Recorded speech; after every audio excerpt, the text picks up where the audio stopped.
1963 ஓட்டு கட்டுற யாரால இருந்துச்சு? காமராசர் ஆட்சி காலத்தில் இருந்துச்சா? அவ்வளவுதான் அரசியல். ஒண்ணு நீ எல்லாத்தையும் தமிழக அரசாலும் சொல்லு, எல்லாத்தையும் எம்ஜிஆர் ஆட்சி காலத்தில், ஜெயலலிதா ஆட்சி காலத்தில், கருணாநிதி ஆட்சி காலத்தில், ஸ்டாலின் ஆட்சி காலத்தில் சொல்லு.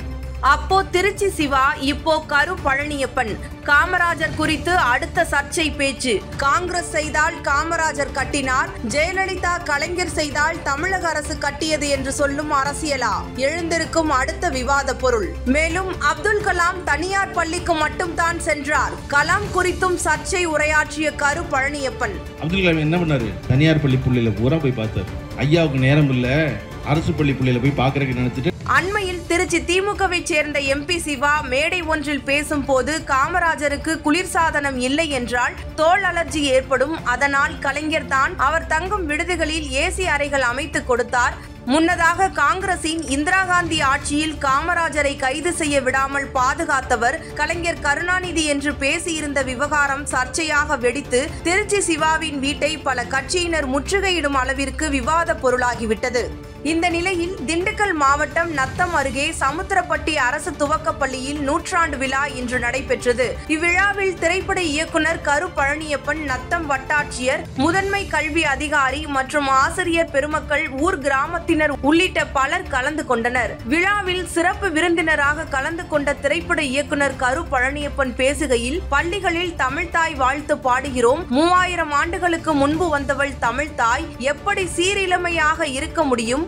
முதிய தோற்றத்தில் அல்லவா இருக்க வேண்டும்? தமிழ் பழைய மொழி கீழடியை தோண்டினால் 4000 ஆண்டுகள் என சொல்லுகின்றனர். திறம் வியந்து செயல் மறந்து வாழ்த்துதுமே எப்படி இளமையாக தமிழ்தாய் இருக்க முடியும்?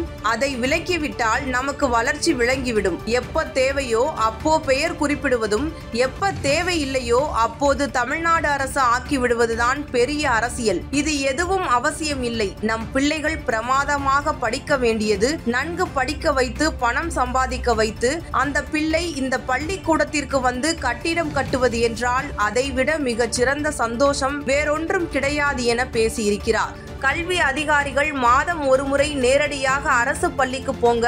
அதிகாரிகள் கலந்து கொண்டால் மற்றும் விழா நடந்தால் அங்கு பள்ளி தூய்மை பெறும். இதற்கு வாய்ப்பு எல்லாம் அதிகாரிகள் நேரடியாக சென்றால் நடக்கும். நேரடியாக போக வைப்பது ரொம்ப முக்கியம்.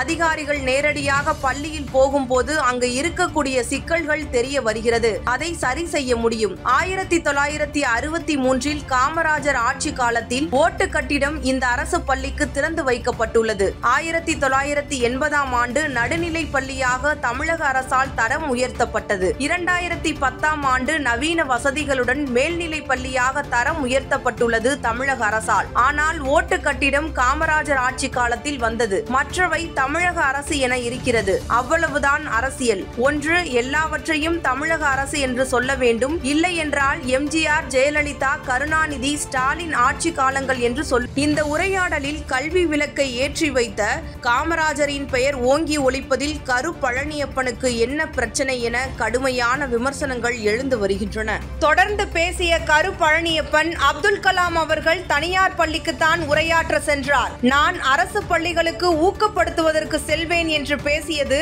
அடுத்த சர்ச்சையை கிளப்பிவிட்டு இருக்கிறது. அப்துல் கலாம் ஐயா இருக்கார்ல, எனக்கு ரொம்ப பிடிக்கும். அப்துல் கலாம் என்ன பண்ணாரு? தனியார் பள்ளி புள்ளையில பூரா போய் பார்த்தாரு.